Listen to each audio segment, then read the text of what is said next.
ওয়ালা সাউফা ইউতিকা রব্বুকা ফাতারদা, অর্থাৎ শীঘ্রই তোমার রব তোমাকে এত দেবেন যে তুমি খুশি হয়ে যাবে। তো তোমার জীবনে ভালো সময় আসবে ভাইয়া, অবশ্যই আসবে। কখন আসবে তুমি জানো না, তোমার রব তোমার জন্য সবচেয়ে বেস্ট জিনিসটা ঠিক করে রাখছে। তো তোমরা যারা অনেকে হতাশ হয়ে যাচ্ছ যে ভাইয়া এত এত পরীক্ষা দিচ্ছি, এত এত পড়াশোনা করতেছি, কিন্তু চান্স তো হচ্ছে না, কি করব আসলে?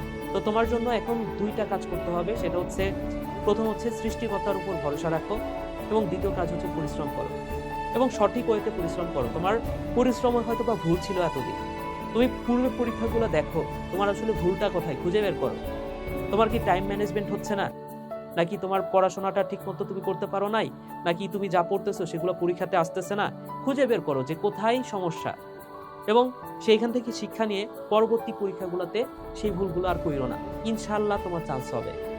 আমার নিজেরও তো প্রথমের দিকে অনেকগুলো ভার্সিটিতে চান্স হয় নাই, মেডিকেলে হয় নাই, ডেন্টালে হয় নাই।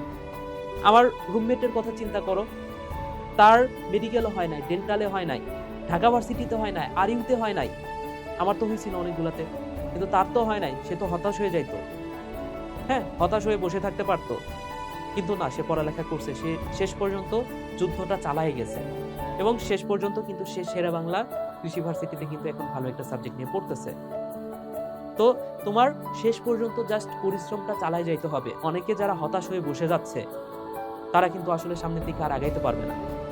তো তোমার এখন যেটা করণীয়, জাস্ট সৃষ্টিকর্তার উপর বিশ্বাস রাখো এবং সঠিক ওয়েতে পরিশ্রম শুরু করো।